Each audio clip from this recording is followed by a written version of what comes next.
Hi guys, Happy New Year! This is day 4 of our Scales Challenge. So if you are new to PianoBuffs, we do these fun piano videos with Synthesia, which you can also find in our playlists. But for this new year, we decided to do a quick 24 days Scales Challenge. So we already played C major, A minor, G major, and we play these scales because we are going in a circle of fifths. Many people think that playing only white keys, like for example C major or A minor. Many people think that these keys are very easy, but actually, because you only use white keys, very often you don't have any point of reference and you start mix up your fingering. And now, today, we are going to tackle E minor. This beautiful scale. Why I think it's very comfortable? Because we have F sharp, and because in the minor scales we normally play harmonic and melodic, we also add C sharp and D sharp. So this is the harmonic scale, and this is the melodic, and it really falls beautifully under your hands. So to get familiar with playing the scale, let's start by playing simple chords. If playing the white chord together with an octave is too difficult and too uncomfortable for you, right? You can always choose a slightly easier option by playing simply 3-note chords. This is also perfectly fine, and it produces the same result. Chords are about losing your weight and giving this weight to the keyboard so you can produce this beautiful fat sound. So let's take the easier version. This is a good starting point, especially when you sat down at the piano and this is the first thing you play. You want to choose something very slow and comfortable. You don't want to jump into playing something fast because you don't want to tense your muscles, right? So, okay, for fun, let's try playing the big chords.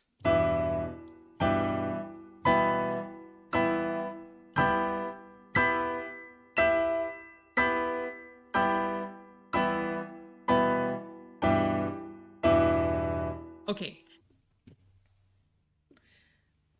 I fixed my position because I think I sat a little bit too comfortably on this chair. You always want to sit almost on the edge of the chair so your weight goes a little bit more to the front. So let's start by playing the scales with increased difficulty. So we always started by playing the octave first, then we went to the third, 10th, but today let's start playing from the 6th.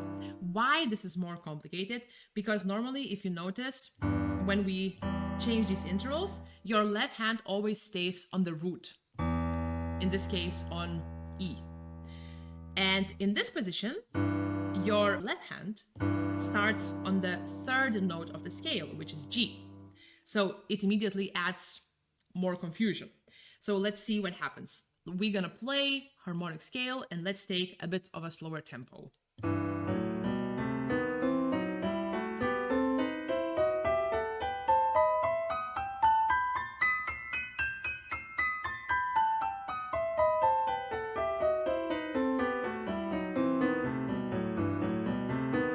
Let's do the contrary motion. What did happen? You see? Okay, let's start again, or immediately with the contrary motion. Okay. This is why I told you that this variation is more difficult. Okay, remember that you can always play the same thing in 2 octaves. If 4 octaves is too complicated, you can always choose doing the same thing in a smaller amplitude. And then of course you have to immediately split.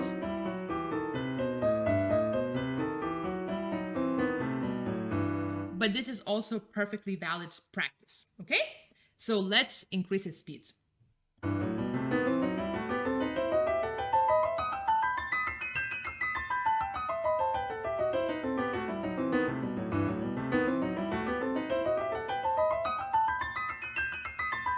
I don't know why I'm repeating this. I guess just because it's comfortable. It's a mystery.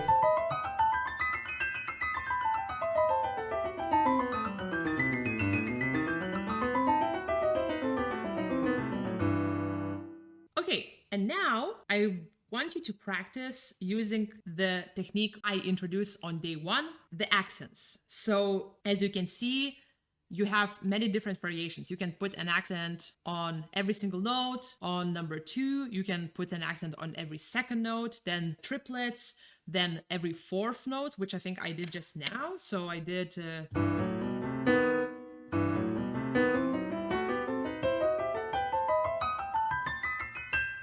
And then by the end, you should be able to put an accent on every single 7th note. So you play in a group of 7 notes, okay? So let's see what happens. So normally you play this thing in a very fast tempo. And I already mentioned it yesterday that it's very important to find a rhythm in playing your scales, because if you don't have the rhythm, you will most likely lose yourself in a keyboard.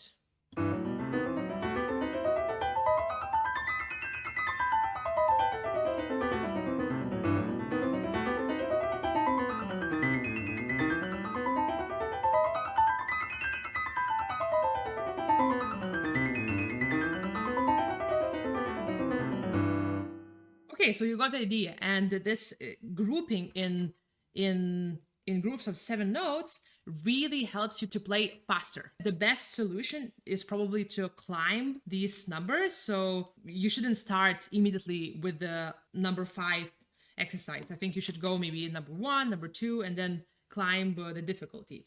Let's imagine that we played all of these scales in all possible variations, and let's jump immediately to playing long arpeggios. So we want to play these because, again, this is not the most comfortable position because we don't have any black keys.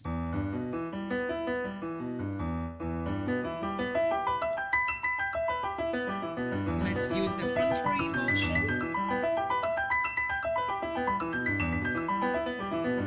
Try to stay as close as possible to the keyboard. So what happens if you lift your fingers too far?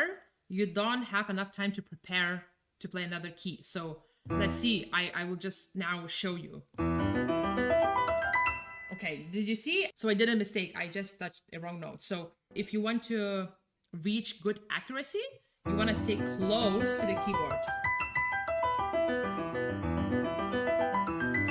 It's still hard, you know? Okay, let's do first inversion. Sorry, my left hand is not that good. Oop! Okay, practice separate. I tell you, playing only white keys is not fun.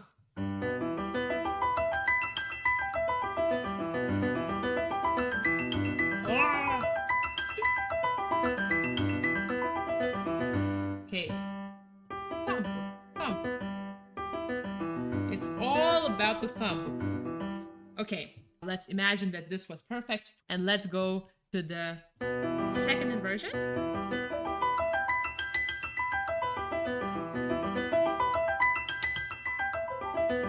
Okay, I wanted to say that it's also important to not to be afraid of moving together with your hands. So instead of doing something like that, which is very uncomfortable, you just move together with your hands.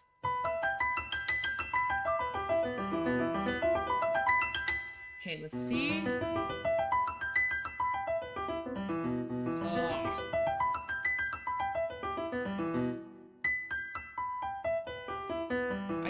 thumb problem.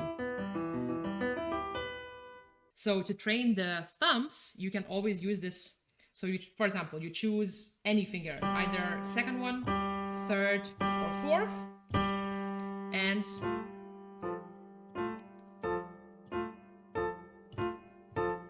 this is how you do it. You try to spread it, then probably this will, I will have to go here, and then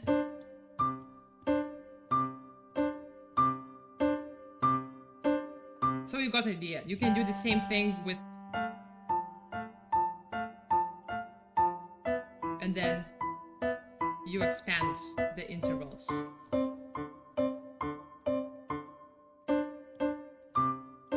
Ouch.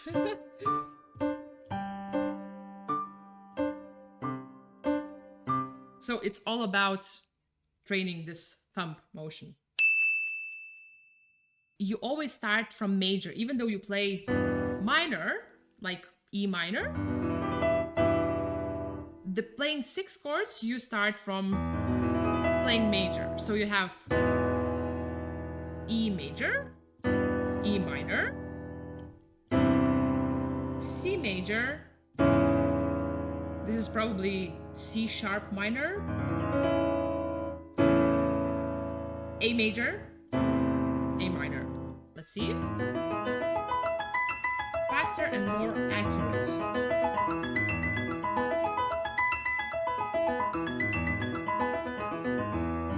Now, the minor.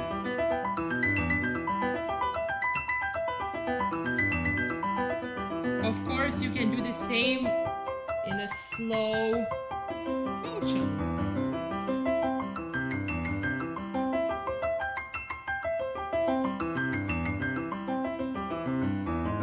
Okay, I will increase the speed a little bit.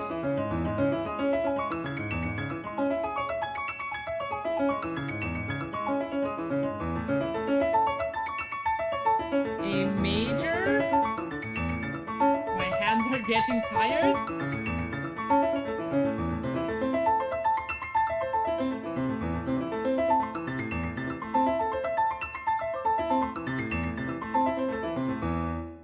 Let's spice it up a little bit. So I just came up with an idea because many people think scales are boring. Why don't we add some jazz chords?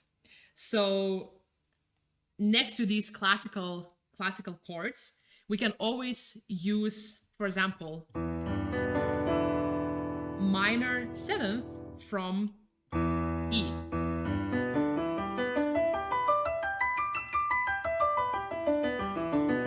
And we can always use the same tricks on this chord. And why I think this is extremely useful, because, for example, for me, these chords, I don't know them so well. Like, I cannot locate them so easily. Like, it doesn't lie so beautifully under my hand. Like, for example, this chord, you wake me, I know how it feels, I know how it sounds. This chord is rather uncomfortable for me. And this is why when you practice this is a little bit more uncommon. So you are training new skills. Your hand is learning new skills. And also it sounds nice. I like the sound of it. And of course, my miss notes. Oop!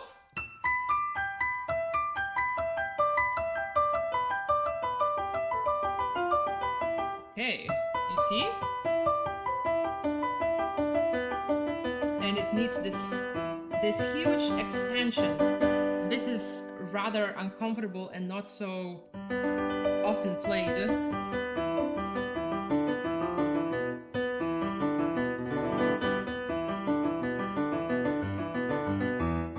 Okay, so we played the minor 7th.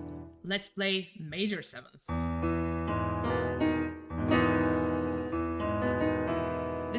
This needs even more expansion. Okay, playing chords is already a little bit crazy, but why not? I mean, this is really crazy. I have a very big hand, but if you don't have a big hand, you can always play just a smaller version without an octave, which is normally how you play it in jazz. So you would never play, I mean, very rarely, you will probably play like this. So you can, so you see, not only you practice scales, you also practice your jazz skills. So let's play, for example,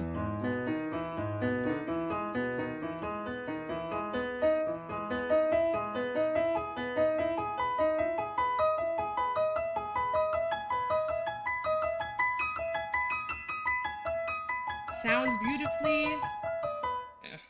Maybe not. Okay, only left hand.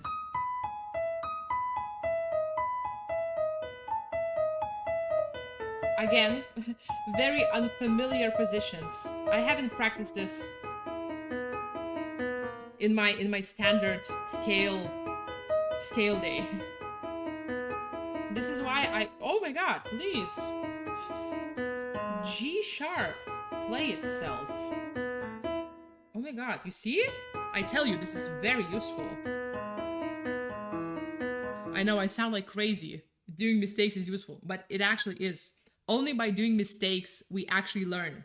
You can check out my video about best learning tips. To finish today, I've decided that we should start playing some double thirds.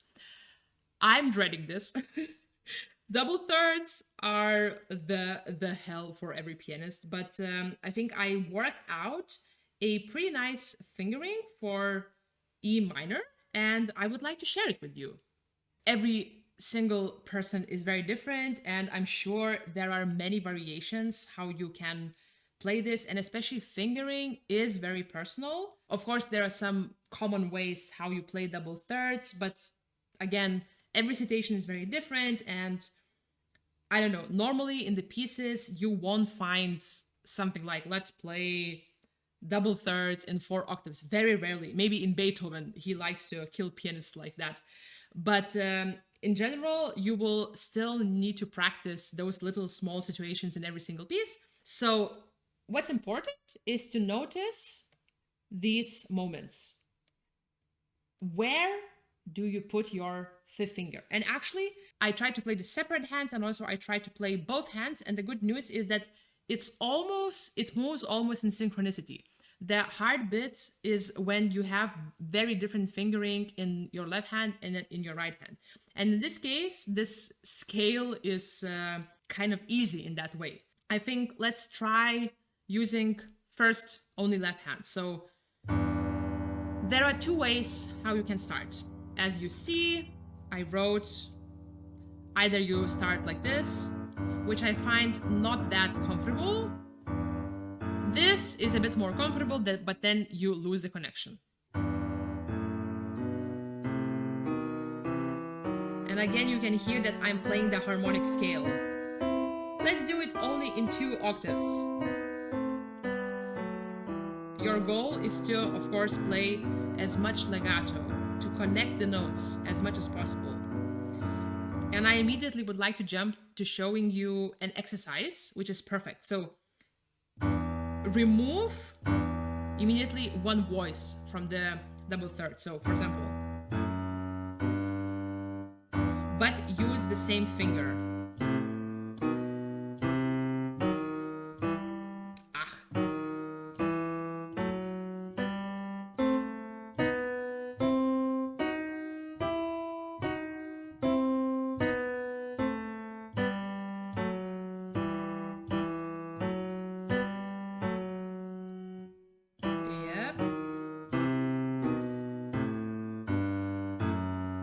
And you can do exactly the same by switching. So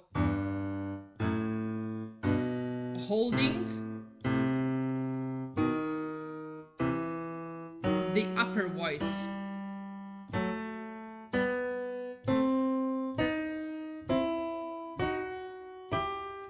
And then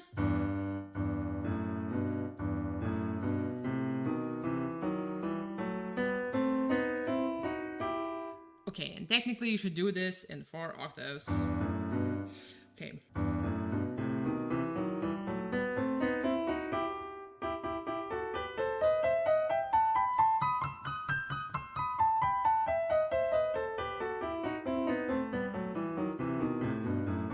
I know that this looks rather uncomfortable, but again, at the moment, I just found this to be the best solution.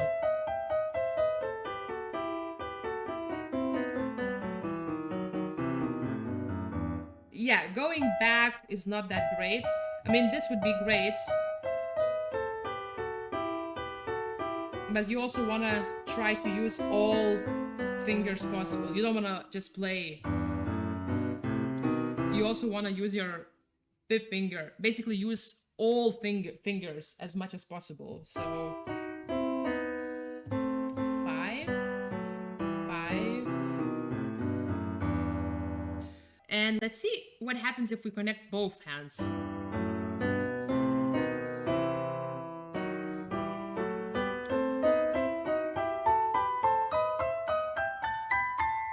Okay, something was wrong. I tell you, double thirds are not fun.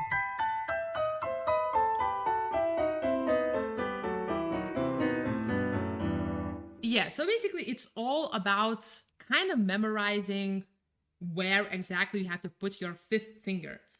Anyway, guys, this was day 4, and I hope you are getting as much as I'm getting from these videos, because I think this is the perfect challenge you can actually do for your New Year's resolution. So if you are also curious to learn a little bit more about piano, you can join our Patreon community of like-minded people who are as passionate about piano playing as we are. So you can check the link down below in the description, and I'll see you in the next video on our day 5.